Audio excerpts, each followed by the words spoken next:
Hi guys, before we get started looking at the various methods of farming gold bars in Crimson Desert, I just wanted to show you where you can get the gold bar recipe. Head to this location in Payloon and you will notice some stone stairs leading into a crack in the cliff face. Follow the stairs into the rock and you will find a secret witch's cave. Inside on the small bookcase to the right of the door you will find the gold bar recipe. This recipe actually unlocks two recipes, one for crafting gold bars from brimstone, silver ore and mercury, and another for crafting gold bars from golden apples and gold ore.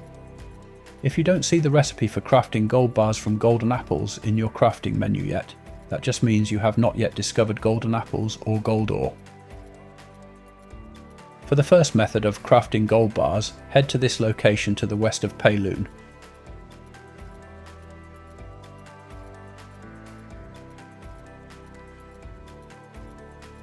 Around the lake you will find a number of fumaroles or sulphur vents. To gather brimstone from these sulphur vents, we need to use healing palm strike to block off all but one of the vent nodules. This can be tricky to get the hang of, as the sulphur gas quite often blocks your line of sight. Don't use aim lock as it never seems to lock onto the right spot. Instead stand close to the node and use free aim. Then aim your targeting circle at the side of the node you want to block. This is the approach that worked best for me. Make sure you bring plenty of food or beer with you as the fumes will drain your health. As you can see, there is now just one remaining open node, so we can go ahead and gather the brimstone using nature's snare.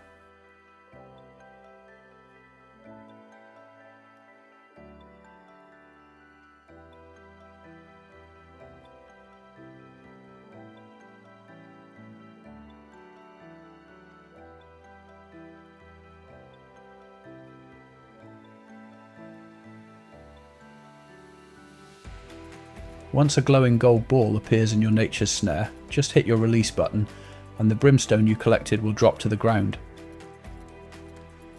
Once you have gathered all the nodes, open up your map and switch to the Abyss map.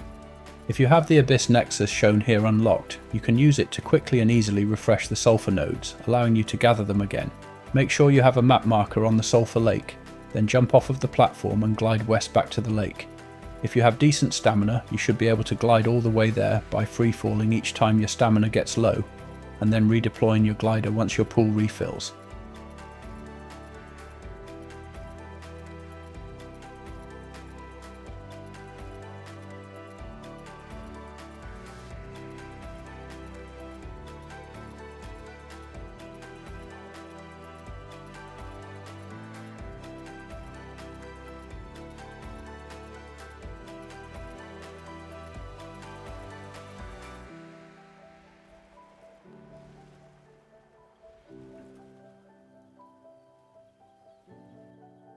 Next, in order to be able to craft gold bars, we need to gather mercury. There are two mercury pools on the map, and the first can be found here. For this pool, I am going to gather the mercury using elemental frost imbue and charge shot. However, this approach is far from optimal, and it only yields a small amount of mercury.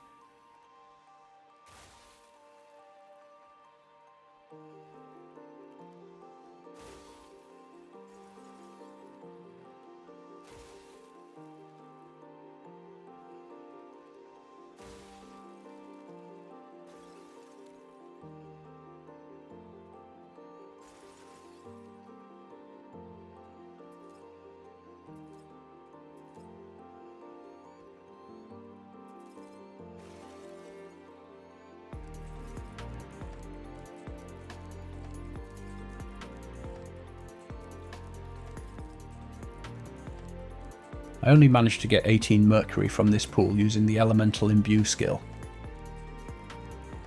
North of the M in Demonis and east of the P in Payloon, you will find the Spire of Frost. In the camps around the tower you will find enemies wearing a backpack weapon that fires a cone of frost, freezing you on impact. Kill a few of these enemies to get the electromagnetic frostspitter weapon to drop. Just north of Hex Sanctuary in Demonis, near the camp icon, you will find the second mercury pool.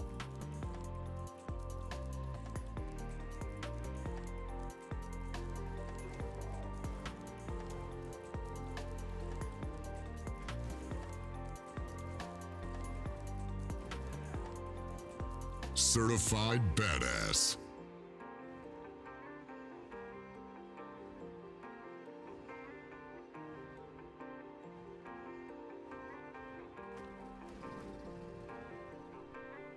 This time we are going to gather mercury with the electromagnetic frost spitter weapon, which gives a much better yield.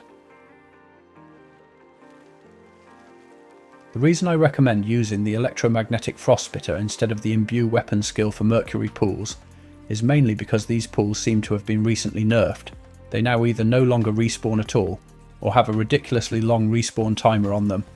If they do respawn, the timer is longer than 1 month in-game time. You can get mercury from robot insects that you will have to fight in chapter 10 of the game, but they are fairly high tier mobs, so it really is best to make the most of these valuable pools if you are just starting out. As you can see, it's not even close. The electromagnetic frost spitter yielded 68 mercury, almost 4 times more than the elemental imbue skill did. Next, let's head to this nexus, north of the last S in Demonice. Just southeast of the nexus is a silver mine.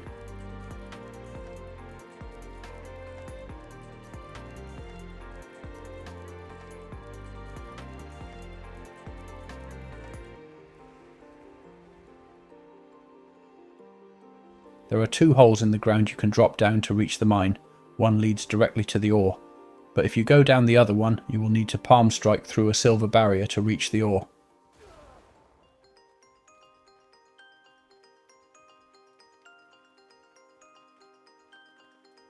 I'm using the mining knuckle drill here, but if you haven't unlocked it yet, a normal pickaxe will work fine for mining silver ore.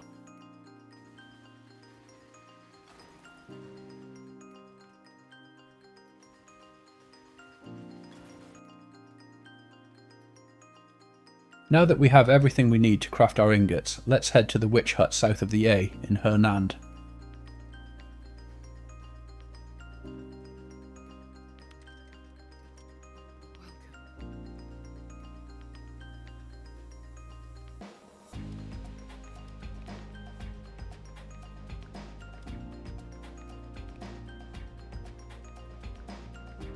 So I managed to craft 21 gold bars here, with the bottleneck in this method being the availability of mercury. The amount of bars crafted here is what you could expect to get if you gathered both mercury pools using the electromagnetic frost spitter.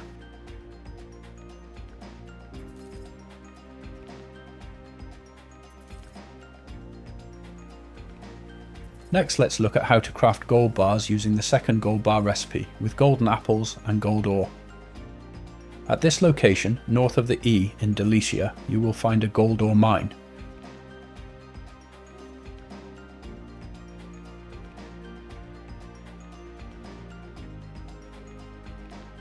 Drop down the smaller of the 2 holes in the ground to gain direct access to the gold ore nodes.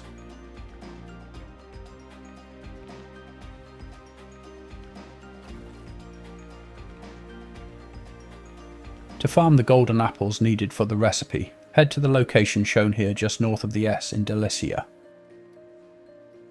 At the location, next to a water tower, you will see 3 rectangular flower beds filled with white flowers. The golden apples we are after are found on the back of hedgehogs that spawn in these flower beds. Not every hedgehog will have a golden apple, but you can use your lantern to find out which ones do. Once you see a hedgehog carrying a golden apple, simply kill him and retrieve the apple.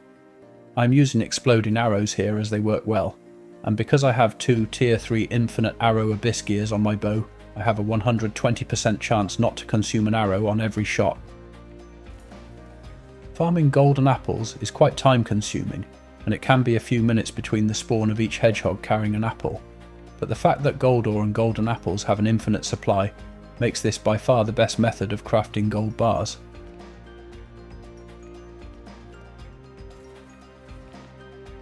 Now that I have farmed 27 golden apples, let's head back to the witch's house and convert our loot into gold bars.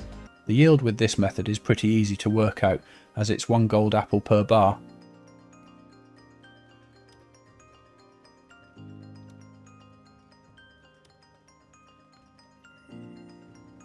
So we got 27 gold bars, that's not too bad, for an hour spent hunting hedgehogs. Next, let's look at another method of obtaining gold bars, rinsing the nobles. To get started, head to this abyss nexus just south of Demonice. Next, follow the path east around the palisade wall until you reach the black smoke.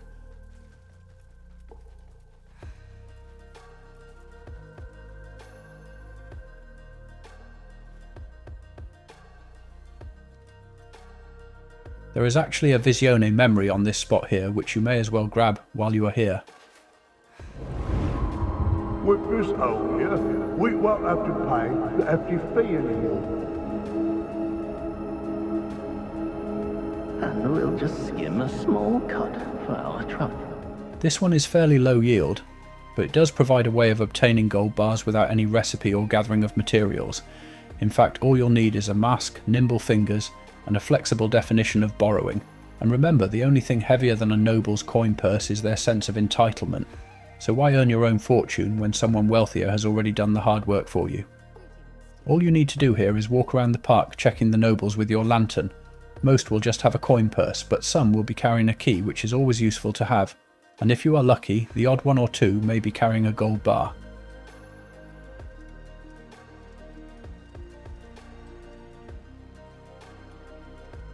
Once you spot a noble carrying a gold bar, just run into them and press the pickpocket hotkey to liberate their bullion, then escape from the alert zone by crossing the red boundary line before the timer runs out.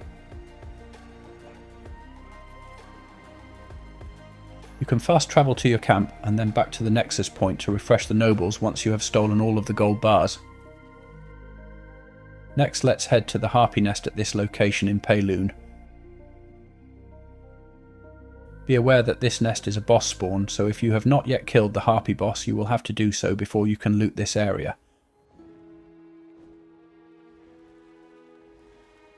Around the nest you will find a huge number of crude gold bars, and whilst these only sell for 5 silver each, you can actually earn a fair amount of coin by gathering these bars, as there are so many of them at various locations on the map. The harpy nest alone yielded 98 crude gold bars, which is very nearly the amount required to buy a normal gold bar. The next location is just north of the letter D, in Demonis. At this location you will find a warehouse that has a good stock of crude gold bars.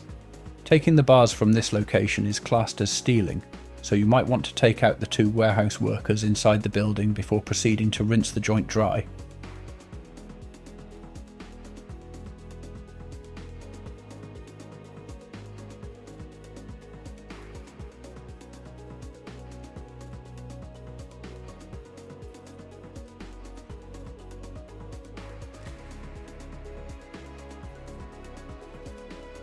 The warehouse gave 72 crude gold bars, which equates to 72% of a normal gold bar. Next, let's head to Horseshoe Lake Burrow, which is found at this location on the map.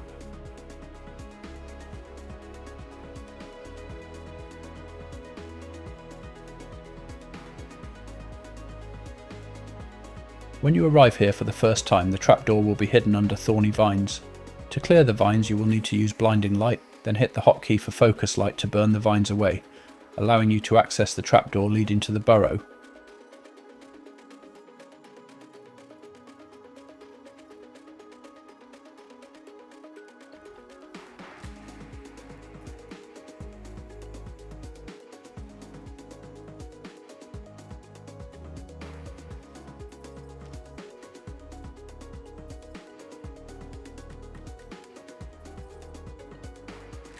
Inside the burrow you will find more crude gold bars, along with the Arbon Greatsword, a T3 two-handed greatsword usable by Damien that reaches 45 attack at plus 10 refinement, putting it firmly among the stronger weapons in its class. I only found 31 crude gold bars here, but it's worth visiting anyway to grab the Arbon Greatsword. Next, let's head to Grey Forest Cave at this location on the southeastern coast of Delacia.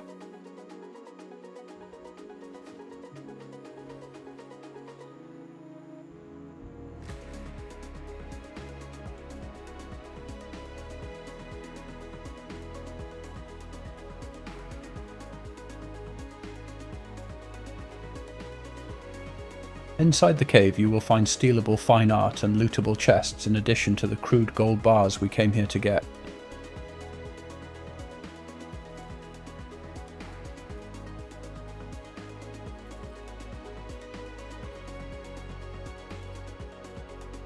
The Grey Forest Cave contains a reasonable amount of crude gold bars, and I managed to gather 59 bars in total, which is 59% of a normal gold bar.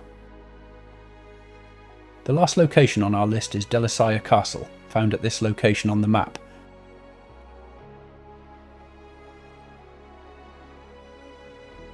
To access the castle via the main gate, you will first have to equip your Vision helmet. The guards will then examine you, and based wholly on the fact that you are wearing a silly looking helmet, reach the conclusion that you are not dangerous and are therefore allowed to access the castle and steal all of the valuable possessions contained within.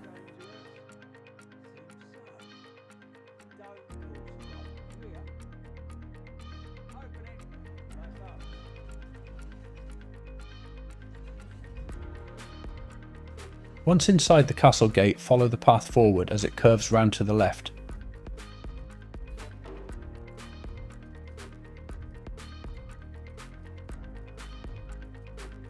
You will reach a courtyard containing a stables, but continue on the road round the back of the stables until you come to a fountain.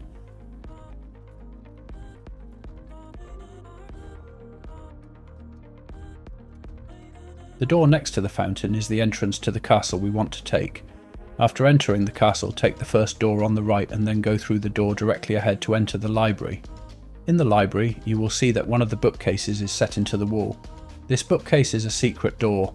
Just walk into the bookcase to push through into the secret treasure room. In addition to containing lots of crude gold bars, this treasure room also contains a shelf with 10 engraved boxes on it. These boxes have a good chance to drop seeds, so this room is probably the best spot in the game for farming seeds through engraved boxes. There is also quite a lot of fine art in the treasure room.